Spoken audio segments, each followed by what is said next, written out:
गांव के बीचों बीच एक नया वड़ा पाव का ठेला खुला था। ठेले वाला था बबलू और उसके साथ हमेशा उसका छोटा भाई छोटू रहता था। एक दिन बबलू ने परेशान होकर कहा, अरे भाई छोटू, मैंने तुझे कितनी बार समझाया है, ठेले पर मत बैठा कर। तू अपनी पढ़ाई कर, अपना सपना पूरा कर, यहां बैठकर टाइम खराब मत कर। छोटू, हाँ भैया, मैंने सोच लिया है, मैं शहर जाऊंगा, कॉलेज में पढ़ाई करूंगा और वहीं कोई काम भी कर लूंगा, जल्द ही निकल जाऊंगा। कुछ ही दिनों में छोटू शहर चला गया। दिन बीतते गए मगर बबलू का धंधा नहीं चला। एक दिन ठेले पर आए एक ग्राहक से बबलू ने पूछा, अरे भाई बताओ ना, मेरा वड़ा पाव कैसा है, अच्छा नहीं लगता क्या? ग्राहक ने गर्मा गर्म वड़ा पाव का कौर लेते हुए कहा, अरे बबलू भैया, मजा आ गया, एकदम स्वादिष्ट है। क्यों ऐसी बातें कर रहे हो? बबलू, अगर वड़ा पाव इतना स्वादिष्ट है तो फिर धंधा क्यों नहीं चल रहा भाई? घाटा ही घाटा हो रहा है। ग्राहक, अरे भाई, शायद गांव के लोगों ने अभी तक तुम्हारा वड़ा पाव छका ही नहीं है। यकीन मानो, जो एक बार खा ले वो बार बार आएगा। बबलू चुपचाप सोचने लगा। कुछ महीनों बाद छोटू शहर से छुट्टियों में वापस आया। उसने देखा कि बबलू बहुत टेंशन में है। छोटू ने पूछा, अरे भैया क्या हुआ, इतने परेशान क्यों दिख रहे हो? बबलू, क्या बताऊं भाई, कोई वड़ा पाव खाने ही नहीं आता, घाटे पे घाटा हो रहा है, बहुत परेशान हूं। छोटू, अरे भैया, इतनी सी बात पे टेंशन ले रहे हो, सब मुझे सौंप दो। कल के लिए 20 वड़ा पाव तैयार रखना, पैक करके। देखो मैं क्या करता हूं। अगले दिन सुबह सुबह बबलू ने 20 वड़ा पाव तैयार कर दिए, पैक करके रख दिए। छोटू आया, झोला उठाया और निकल पड़ा। छोटू सबसे पहले रामू चाचा के घर पहुंचा। छोटू चाचा, मैंने और भैया ने गांव में नया वड़ा पाव ठेला खोला है, ये आपके लिए स्पेशल स्वाद चखने को। अगर अच्छा लगे तो ठेले पे जरूर आइए। इसके बाद छोटू सीताराम काका, गीता दीदी और गांव के हर घर जाता रहा। शाम को बबलू, अरे भाई छोटू, पूरे दिन कहां गायब था? सारे वड़ा पाव दोस्तों को पार्टी दे दी क्या? छोटू, नहीं भैया, मैं गांव के लोगों के घर घर गया, सबको एक एक वड़ा पाव दिया। अगर पसंद आए तो ठेले पर जरूर आइए, कल देखना मेला लग जाएगा तुम्हारे ठेले पर। बबलू, अरे भाई, मुफ्त में वड़ा पाव बांट देना भी कोई बिजनेस का तरीका है क्या? छोटू, भैया, कभी कभी थोड़ा देना पड़ता है ताकि लोग जान सकें कि हमारा स्वाद कैसा है। भरोसा करो, कल देखना धमाल। अगले दिन बबलू सुबह सुबह ठेला लगाकर बैठा ही था कि भीड़ लगनी शुरू हो गई। मेहनत और समझदारी से किया गया छोटा प्रयास भी बड़ा परिणाम ला सकता है।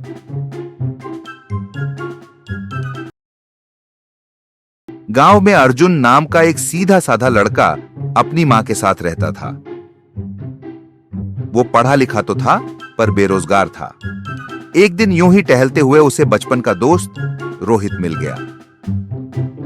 अर्जुन, ओ भाई रोहित, कहां गायब हो गया तू आजकल? रोहित, अरे भाई, हम तो विदेश जाने की तैयारी में लगे हैं, कुछ दोस्त लोग साथ में जा रहे हैं काम करने। अर्जुन, ओह, और तू सच में जा रहा है? क्या बात है, मैं तो अब तक कंफ्यूज ही हूं, मां को छोड़ना नहीं चाहता और पैसे भी कमाने हैं। रोहित, भाई कंफ्यूज मत रह, समय बहुत कीमती होता है। अगर आज प्लान नहीं बनाया तो कल पछताना पड़ेगा, जल्दी सोच ले।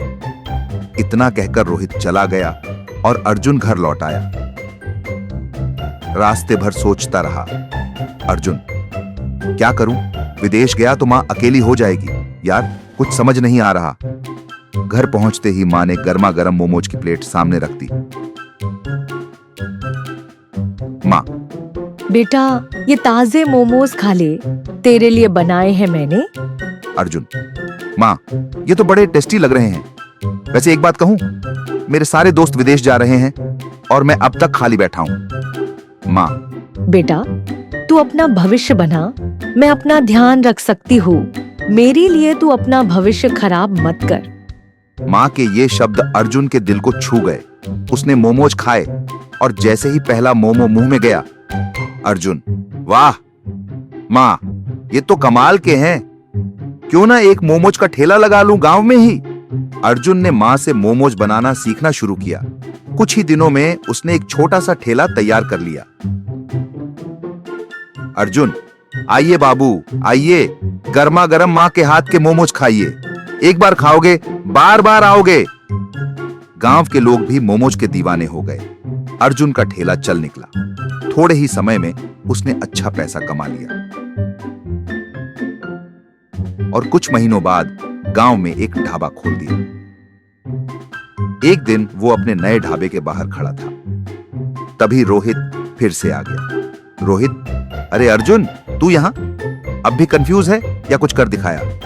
अर्जुन, अबे नहीं रे, ये देख, ये मेरा अपना ढाबा है। पहले मोमोज का ठेला चलाया और अब ये छोटा सा ढाबा खोल लिया। रोहित, बाप रे, तूने तो कमाल कर दिया भाई। मेरा तो विदेश का प्लान कैंसिल हो गया।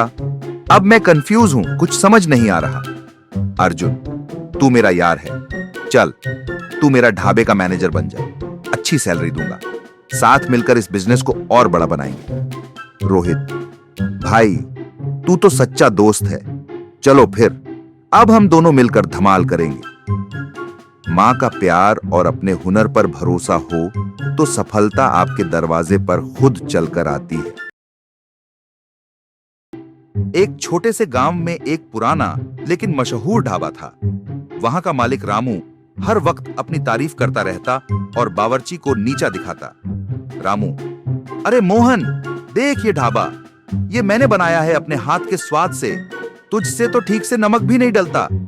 तेरे हाथ का खाना मेरे सामने तो कुछ भी नहीं। मोहन चुपचाप अपनी मालिक का बात सुनता था। अगले दिन मोहन ने दिल लगाकर एक खास बिरयानी बनाई। रामू ने एक निवाला खाया और फिर, रामू, क्या बकवास बनाई है ये? कितनी बार कहा है, मगर तू समझता ही नहीं। तुझसे अच्छा तो कुत्ते हैं, कम से कम वो मेरी बात तो सुनते हैं। मोहन, बस मालिक, बहुत हो गया। ये खाना अच्छा है, मुझे पता है। अब और अपमान नहीं सहूंगा।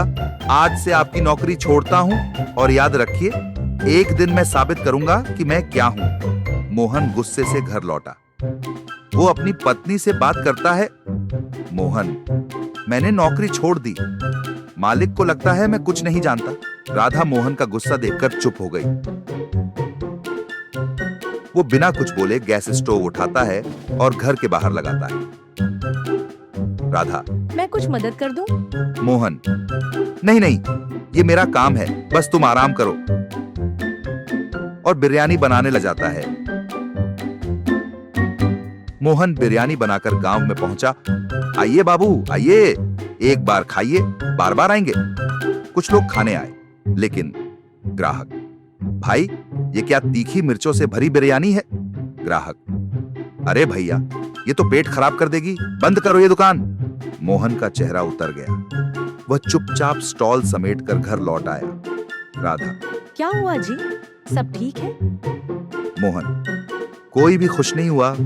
सबने बिरयानी की बुराई की। शायद वो मालिक सही था, मैं कुछ नहीं जानता। राधा, गलतियां सब करते हैं, लेकिन हारना नहीं चाहिए। एक बार और कोशिश करते हैं, इस बार हम दोनों मिलकर बनाएंगे। राधा ने खुद रसोई में झाकार बिरयानी बनाना शुरू किया और दोनों फिर से गांव में जाकर बेचना शुरू किया। मोहन ने कोई आवाज नहीं लगाई। ग्राहक, अरे ये क्या कमाल की खुशबू आ रही है, भैया जल्दी एक प्लेट देना। धीरे धीरे वहां भीड़ लग गई। ग्राहक, वाह, दिल खुश कर दिया। अगर कोई तुम्हें नीचा दिखाए तो हार मत मानो। मेहनत, विश्वास और साथ से तुम भी कमाल कर सकते हो। गांव के एक छोटे से कोने में राम प्रसाद रहते थे। उनके दो बेटे थे, बड़ा बेटा मुकेश और छोटा बेटा प्रकाश। मुकेश हमेशा अपने पिता का ध्यान रखता, वहीं प्रकाश, उसे तो जुए की बुरी आदत लग चुकी थी। राम प्रसाद रोज सुबह अपने हाथों से स्वादिष्ट समोसे बनाते। मुकेश ने समोसा खाते हुए कहा, अरे बापू, क्या गजब का समोसा बनाया है आपने, और चाहिए मुझे? प्रकाश, क्या मजा है इसमें, ऐसा तो हर दुकान में मिलता है। और इतना कहकर प्रकाश अपने जुआ खेलने वाले दोस्तों से मिलने निकल गया। एक दिन प्रकाश ने जुए में अपने ही घर के कागज दांव पर लगा दिए और हार गया। जिस आदमी ने वो बाजी जीती वो सीधे राम प्रसाद के घर पहुंच गया। जुआरी, तेरे बेटे ने ये घर हार दिया है, अब या तो घर खाली कर दो या मैं लड़कों को बुलाऊंगा और तुम्हारे दोनों बेटों के हाथ पांव तोड़वा दूंगा। राम प्रसाद डर गए, मजबूरन घर छोड़ना पड़ा। तीनों, बाप, मुकेश और प्रकाश, एक छोटे से किराए के घर में शिफ्ट हो गए। प्रकाश, इस घर में दम घुटता है, मैं नहीं रह सकता यहाँ। मैं अपने दोस्त के घर जा रहा हूँ, वहां ऐसी है, अच्छा खाना है। प्रकाश चला गया और बूढ़े रामप्रसाद अपने बेटे मुकेश के साथ बैठे हुए बोले, रामप्रसाद, बेटा, जो हो गया सो हो गया, लेकिन मैं अभी भी अच्छे समोसे बना सकता हूँ। क्यों ना हम समोसे का ठेला लगाए गांव में। अगले ही दिन उन्होंने समोसे का ठेला लगाया। समोसे की खुशबू से गांव भर में चर्चा हो गई। कुछ ही हफ्तों में ठेला चल पड़ा। एक दिन रामप्रसाद ने मुकेश से कहा, बेटा, तेरा सपना था कपड़ों का व्यापार करने का, मैं तेरे लिए पैसे बचा रहा हूं, तू शहर से कपड़े लाकर यहां बेचना शुरू कर। मुकेश ने कपड़े लाकर बेचना शुरू किया। लोग उसके कपड़े पसंद करने लगे। कुछ महीनों में उसने एक छोटी सी दुकान खोल ली। बगल में रामप्रसाद ने समोसे की दुकान खोल ली। बाप बेटा दोनों दिन रात मेहनत करने लगे। कुछ समय बाद उन्होंने वही पुराना घर वापस खरीद लिया। एक दिन दरवाजे पर दस्तक हुई। प्रकाश, बापू, मैं गलती कर गया, दोस्तों ने मुझे धोखा दिया, हर बार मारा, क्या मैं फिर से इस घर में रह सकता हूं? रामप्रसाद, जाओ अपने दोस्तों के पास, यही चुना था ना तुमने, यहां तुम्हारे लिए कोई जगह नहीं। तभी मुकेश ने पिता के कंधे पर हाथ रखा। मुकेश, प्रकाश अब बदल गया है, उसने समझ लिया है दोस्त कौन होते हैं और परिवार कौन। सबक उसने सीख लिया है। गलतियां सब करते हैं, लेकिन उन्हें सुधारना और सीख लेना ही इंसान को बेहतर बनाता है। एक छोटा सा प्यारा गांव था, जहां एक लड़का आनंद अपने बापू के साथ रहता था। आनंद हर दिन गांव के ढाबे वाले से मिलकर गरीब लोगों को मुफ्त में खाना खिलवाता था। आनंद, अरे बापू, सारे गरीब लोगों ने खाना खा लिया ना, कोई भूखा तो नहीं रह गया? बापू, हाँ बेटा, सबने पेट भर खाना खा लिया, लेकिन तू इतना परेशान क्यों होता है? आनंद, अरे बापू, ये बेचारे कई दिनों तक भूखे रहते हैं, न घर है इनके पास, न कोई पूछने वाला, कम से कम खाना तो मिलना चाहिए ना। उसी गांव में एक राजू नाम का लालची लड़का भी रहता था। वो हर रोज आनंद को गरीबों को खाना खिलाते देखता और जल भुन जाता। एक दिन राजू अपने दोस्त छोटू से बोले, अरे भाई छोटू, ये आनंद रोज गरीबों को खाना खिलाता है, इतना पैसा लाता कहां से है? छोटू, सच में भाई, मैंने भी सोचा, उसके बापू तो मामूली किसान है और आनंद खुद भी तो बस एक छोटा मोटा दफ्तर का काम करता है। राजू, तो फिर पैसा कहां से आता है? मुझे तो लगता है ये कुछ गलत धंधा करता है। चलो पुलिस वाले साहब को बताते हैं। दोनों भागते हुए गांव के सिपाही शर्मा जी के पास पहुंचे। सिपाही शर्मा जी, अगर तुम सच बोल रहे हो तो उसे पकड़ लूंगा, लेकिन अगर झूठ निकला तो तुम दोनों की खैर नहीं। फिर सिपाही जी आनंद के घर पहुंचे। आनंद, अरे साहब, आप लोग यहाँ, कुछ काम था क्या मेरे लिए? सिपाही, देखो, ये दोनों लड़के कह रहे हैं कि तुम गलत काम से पैसा कमाते हो और गरीबों को खाना खिलाते हो, सच सच बताओ। आनंद ने मुस्कुराते हुए कहा, एक मिनट साहब, मैं सब साफ कर देता हूं। वो तुरंत ढाबे वाले को बुलाया। आनंद, अरे नंदू भैया, जरा इन साहब को बताओ ना कि मैं कैसे खाना खिलाता हूं। नंदू ढाबे वाला, साहब, आनंद भाई हर महीने अपनी आधी तनख्वाह मुझे देते हैं। हम दोनों मिलकर सस्ता सामान मंडी से लाते हैं, फिर मैं उनके कहने पर रोज गरीबों को खाना खिलाता हूं। आनंद, देखिए साहब, इसमें कोई जादू नहीं है, बस थोड़ा दिल चाहिए। अगर हम सब थोड़ा थोड़ा भी मदद करें तो कोई भी भूखा नहीं रहेगा। सिपाही, माफ करना बेटा, तेरे जैसे नेक दिल इंसान को शक की निगाह से देखा। तू तो गांव का असली हीरो है। पुलिस राजू और छोटू को अपने साथ लेकर जाती है। भलाई करने से बड़ा कोई धर्म नहीं है। दूसरों की मदद करने वाला हमेशा दिलों में राज करता है।